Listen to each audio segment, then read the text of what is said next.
My name is Madison. I'm 25.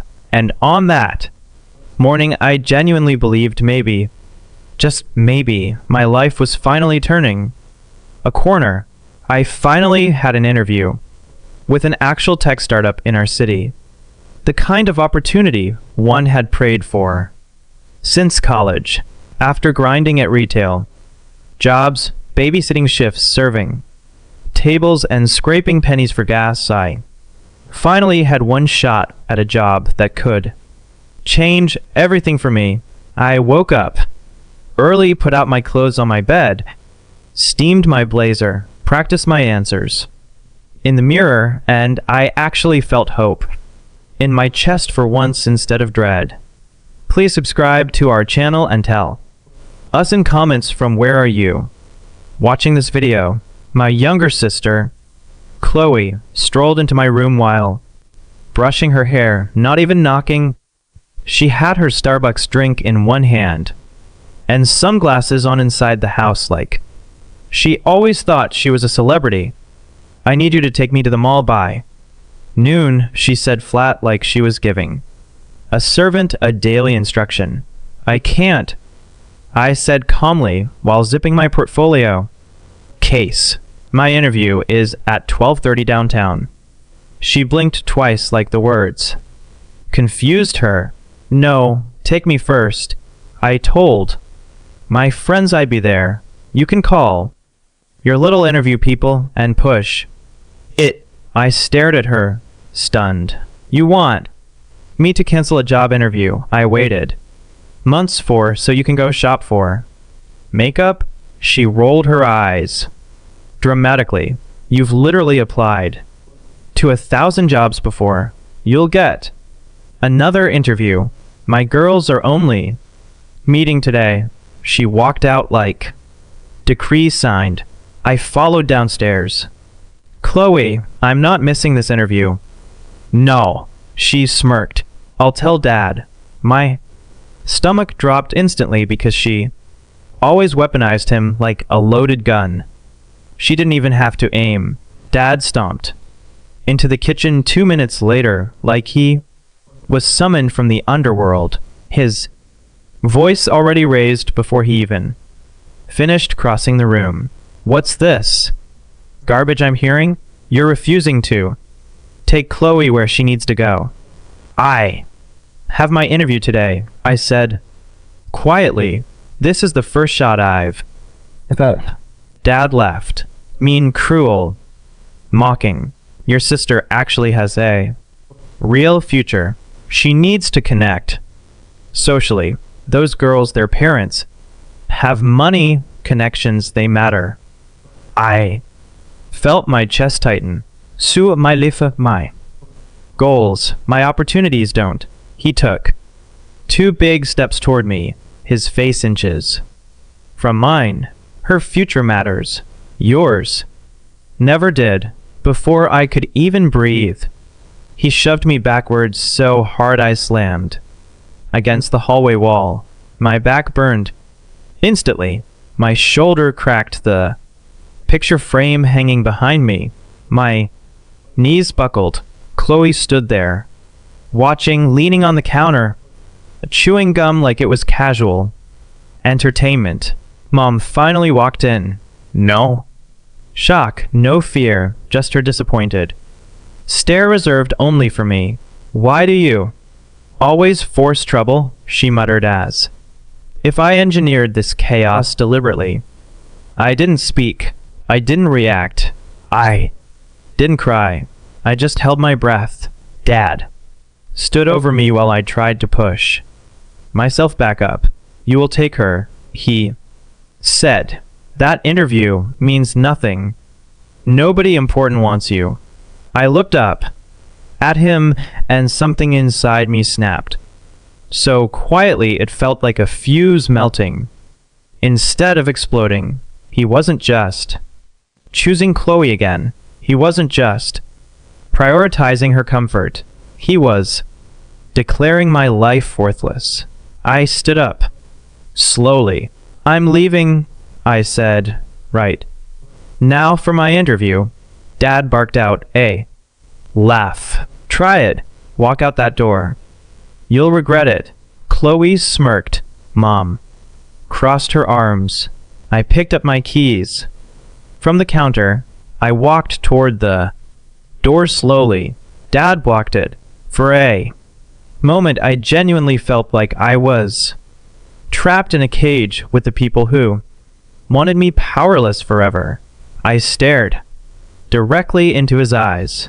I'm going to this interview whether you approve or not. I reached for my phone and pressed call. Not for him, for someone else. And that someone answered immediately, because this time I wasn't doing this alone this time. They underestimated how far I'd go to stop being disposable. When the call connected, I walked straight past my dad like he was just furniture in the way. He tried to grab my arm again, but I twisted out of it and stepped outside before he could slam the door shut again. I walked down the driveway while he yelled behind me like a man who couldn't believe his control wasn't working anymore. The person I called was Harper, my old college roommate, the only person who ever told me my dreams weren't stupid. She worked HR at a different branch of the same tech company I was interviewing for. I never wanted to use her connections because I always wanted to earn things myself. But today wasn't about pride anymore. Today was about getting free. The wind outside was cold, dry, and sharp, but it felt 1,000 times safer than that house. Harper picked up instantly. Are you okay? She asked, breathless, like she could hear the tension through the phone. No, but I will be, I said. I need a ride. He's trying to stop me from going. She didn't even hesitate. Text me the address. I'll be there in 10. Don't go back inside. Stay visible. I walked to the sidewalk, heart pounding, hands trembling, but for the first time, I wasn't trembling from fear. I was trembling from my system, realizing it was finally choosing myself. My parents stayed inside. They didn't come out. They did what they always did when punishment didn't land. They went silent. The silence of retaliation planning. I knew they weren't done. They never give up control. That quietly, Harper pulled up in a silver SUV 10 minutes later, exactly like she promised. She rolled the passenger window down and stared at me like she already knew this wasn't the end of it. What did they do this time? She asked as I buckled in. They tried to make me cancel the interview to take Chloe to the mall. Dad shoved me against the wall, told me my future never mattered. Harper didn't react shocked. She reacted angry. I'm going to help you get this job, Madison, she said steady. And then you're never going back to them again. We drove downtown, and she helped me rehearse the final question. Set. She fixed my collar. She gave me water. She kept saying, you earned this. They won't stop you today. Not this time. The company lobby was glass and steel and white marble. Everything my parents insisted I'd never belong in. My interview lasted 47 minutes, and I crushed it. And for the first time when I walked out, I actually believed I belonged somewhere. We got back into Harper's SUV, and my phone had blown up again, but this time from Chloe. She didn't get a ride. Dad was furious. They drove to the mall, and she was texting me non-stop. You just cost me everything. You're so selfish. You're dead to us. When you come home, I hope that job spits you out like trash. And I typed back one line. I'm not going home. And I Meant it.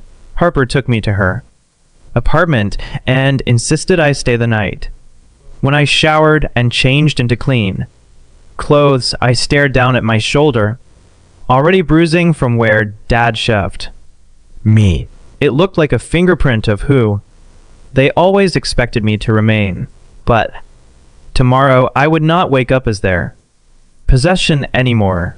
That night, around 11 p.m., Harper walked into the living room holding her laptop. "Madison, I need you to look at something," she said. Serious, tense, not excited. She opened an email she received from HR chat. The hiring director wanted to call me the next morning. My heart jumped, but then she pulled up another message from someone inside the company, one of the recruiters, telling HR privately her father called here. He told us she's mentally unstable and dangerous to hire. Said she's unpredictable and violent. Said she attacked him this morning. He tried to sabotage us from considering her. My ribs went numb. My dad tried to ruin my name before I even got my call back. They didn't just want to control my future. They wanted to destroy it. Before it even started, Harper looked at me with fire in her eyes. They just crossed a line. You can't ignore this anymore. They're not going to stop. If you don't strike back smart, they will ruin your career before it begins. This was no longer about one job. This was about making sure they never had the ability to sabotage me again. So that night, we planned not a poetic revenge, not a symbolic message, not one that depended on karma or silence, a direct, realistic counterstrike that would hit them exactly where they lived and exactly where they thought I was powerless. This time, they were going to face consequences that actually changed their lives forever, and I already knew exactly which part of their world I was going to burn first. When I woke up the next morning, the fear had been replaced by a cold, hungry clarity. Harper handed me a folder with printouts, the recruiter's private message, copies of my dad's threatening voicemail to HR, screenshots of Chloe's smug texts, and a transcript of the call where Dad lied about me being violent. She slid a small digital recorder across the table. "You recorded this?" I asked. "No," Harper said. "But they did. Turns out Dad called the company's HR line again that night and left a rambling voicemail trying to paint me as unstable. The recruiter forwarded it to HR with a worried note. That voicemail was sloppy, obscene, and full of threats about ruining a candidate. It also referenced his employer and his role on the local chamber board, details he bragged about often. Harper looked at me and said, "They can't ignore that. It's policy. Violation number 1. If he's calling other companies misrepresenting, threatening, that's fraud against his position." I felt the old hot panic trying to crawl up my throat, but I swallowed it. We drafted a formal complaint, professional, clinical, not emotional, attaching the voicemail, the recruiter's note, and a timeline showing he'd repeatedly interfered. Harper filed it through corporate compliance channels and quietly notified the company where Dad worked that a senior staff member was making harassment calls to affect hiring decisions. Email, and for the first time in my life, it felt like I was finally using my brain, not my tears, as a weapon. Within 48 hours, the company HR responded. They had opened an investigation and temporarily suspended any external Liaison with Dad's firm pending review. I didn't gloat. I didn't celebrate. I simply sat in Harper's tiny kitchen and breathed through the ache I'd carried. For years. 2 weeks later, HR called me into a private meeting. They apologized for what happened, offered me the position with protections, and explained that my complaint had triggered a chain reaction. The company Dad consulted for had begun its own review, and the chamber board he sat on was now being asked for clarification about his conduct. A month after that, the paper in my mailbox was small and bureaucratic. A letter from Dad's employer stating they could no longer justify his external advisory role due to repeated ethical complaints. He was stripped of his consultancy contract and removed from the chamber committee where he loved to posture. Mom called me once, that weak, voice tight with panic, not the practiced calm of accusation. Madison, we need help. We don't know what to do. I listened to her for 30 seconds and then said, you made choices. You can fix them yourself. She begged. She tried manipulation and tears, and the old lines that used to fold me like paper. I replied with one sentence.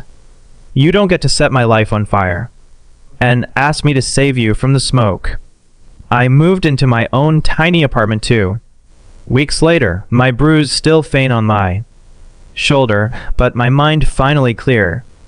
Chloe sent angry messages that faded into silence when her friends started keeping their distance from the family. Drama in the industry circles Dad had clouded in.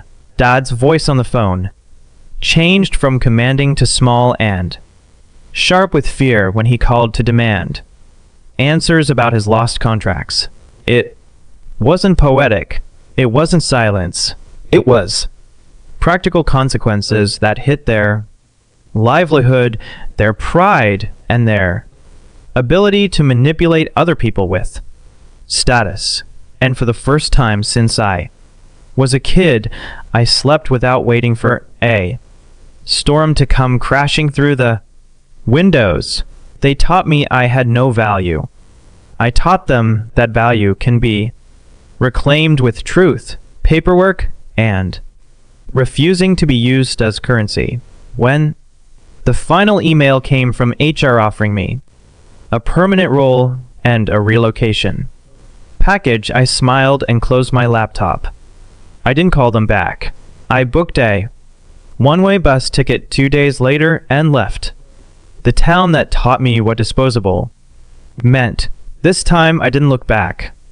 Please subscribe to our channel and tell us in comments from where are you watching this.